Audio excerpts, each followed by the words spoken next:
So welcome to the Comfort Cartoon Archive. Today we are going to be covering the Fairly Oddparents cereal and adding one new item to our Nickelodeon collection counter as we try to add every single item up in the Comfort Cartoons collection to hopefully find our never-ending grand total. This is a breakfast cereal that was released by Post in 2003 and of course is themed around the Fairly Oddparents, and in 2003 they were one of the biggest show, possibly the second biggest show that was airing on Nickelodeon. So it doesn't surprise me that they had their own cereal, considering that many other Fairly Oddparents products that were also released around the same time from about 2002 to 2005. But the artwork, as with many of their products, is incredible at the time. And again, those are some of the most memorable episodes to me. But on the cover here, we've got Cosmo, Timmy, and of course, Wanda as well. Timmy looks like he's darting off somewhere. You see some little smoke behind him. Cosmo's got some sparkles wishing around his actual wand. You have these really cool squiggles kind of going around all the different shaped pieces, which apparently are called, based off the title here, limited edition cereal sweetened corn wheat and oat stars, and they are flavored fairly fruity artificial flavor. And if you look at those wheat and oat stars, the cereal actually has, like, you know, of course the star-shaped design being the yellow and also the red,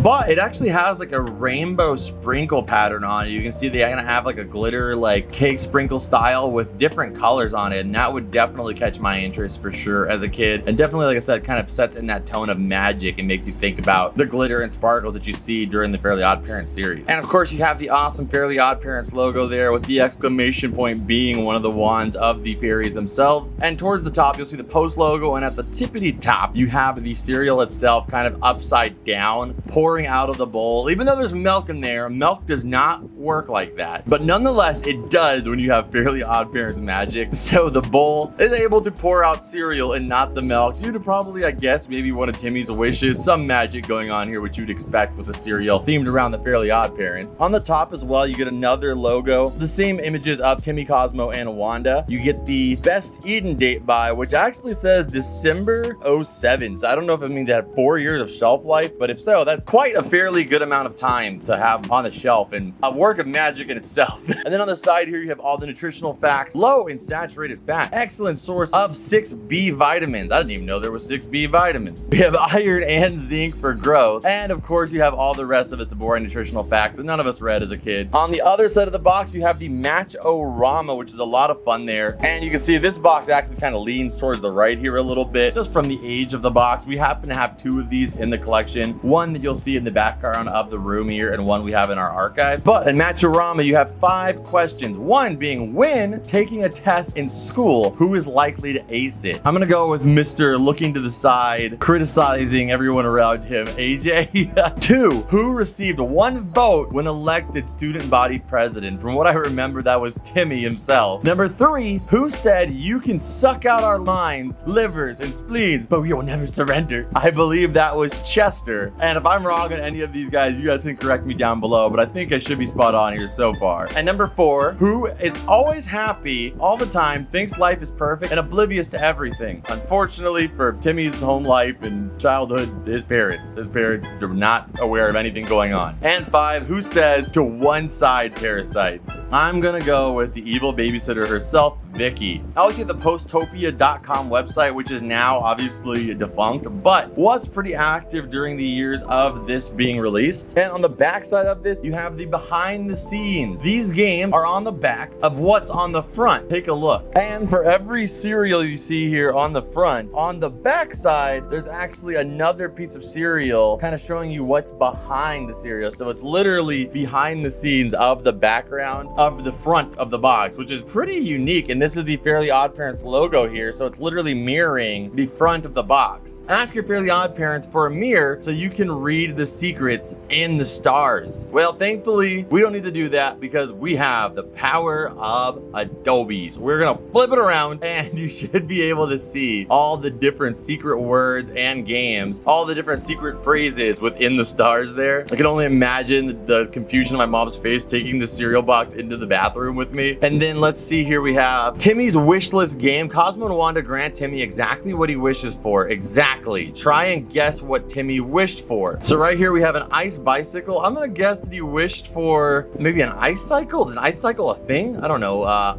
cool bicycle. A cool bicycle. Maybe that could be it. I'm gonna guess for he asked for an ice motorcycle, maybe a snowmobile. I don't know for the first one here, but let's go with snowmobile. Number 2, we have a Timmy skiing down some ice cream here. I'm gonna go with maybe I'm gonna go with wish for a ski ramp of ice cream, but that seems pretty exact. I mean, I don't know what it could have been confused for, but I'm gonna go with wish for a skiscape of ice cream. Letter C, we've got a park that seems to be laughing at him, or an amusement park for the middle one there. It looks like they're pretty amused by Timmy. I'm gonna go with that one. It looks like a brown cow putting out chocolate milk, and if that's anything like me as a kid, I thought that the brown cows actually did make chocolate milk, and I didn't want to see what the strawberry milk came out of. So I'm gonna go with chocolate milk. And then for the last one, it's got Timmy, AJ, and Chester kind of off a cliff here. I want to go with like suspending time with his friends. Like maybe he said spending time with his friends and it's now suspending. I feel like I'm missing this one, but there's the options right there. Can you say this 3 times fast? What would you wish if you could wish for a wand-waving breakfast dish? What would you wish if you could wish for a wand-waving breakfast dish? What would you wish if you could wish for a wand-waving breakfast dish? I don't know, that wasn't too hard. Maybe I didn't say it fast enough. You guys try it at home. Odd, but it's true. Geckos don't have eyelids. I did not know that. The Leaning Tower of Pizza is in Italy. I didn't know it was called the Leaning Tower of Pizza. A ton of bricks weigh more than a ton of feathers. How can that even be true? The tallest roller coaster in the world is 420 feet high. I don't know about that. I don't know if that was on purpose or not. That is a pretty odd answer there. And you give yourself a point for each one. Does your grandpa snort? No. Does your mom sing in the shower? I don't know that well. I'm not sure. Does dad talk back to the television? Yes, definitely. Does grandma have pink hair? No. Do you have ants that are cheek pinchers? Not specifically that, so I'm gonna go with no. Does your sibling make armpit noises? I don't think so on purpose. I'm gonna go with no. So fairly odd for me, not that bad. And you can answer those questions and kind of just come up with an answer based off of the amount that you said yes to versus the amount you said no to. And then on the bottom here, you have the answers for some of the stuff that you see there. Included with that, you have the Very Oddparents logo again, which is really cool. Overall, the box is really fun. Just a perfect example of that early 2000s marketing on cereal boxes. And cereal boxes now can even be pretty fun, but this one really went through a lot of lengths to making sure all layers of it were really interesting. So I gotta give it a higher rating on this. I mean, we don't typically rate things on this show, but if I were to, on the scale of cereals that we've tried, the cereals we've got to take a look at, I'm gonna go and give it a high rating because the rainbow colored like sprinkles on it would have definitely caught my interest as a kid. I'm gonna go and give it 10 out of 10 just for being awesome. And on that note, that is actually it for our Fairly Odd cereal here. I hope you guys enjoyed this overview of the cereal. If you guys had this cereal growing up, let me know down below. If you guys did, I never had this cereal growing up, but I wish I would have had the opportunity to try. I just never remember seeing it in stores. But if you guys enjoyed this video, make sure you guys subscribe so you can see all the future items we add here to the archive. Hit the like button to support this show and help us grow this archive on this channel. And if you guys want to support the show further, go check me out on Patreon, where you'll get an extended version of all the videos that I upload over on my main Nickelodeon collecting channel, Comfort Cartoons, and get to see all the fun antics that we get into over there on that channel. But on that note, thank you guys so much for watching. I will see you guys in the next item that we add to the archive. And bloop!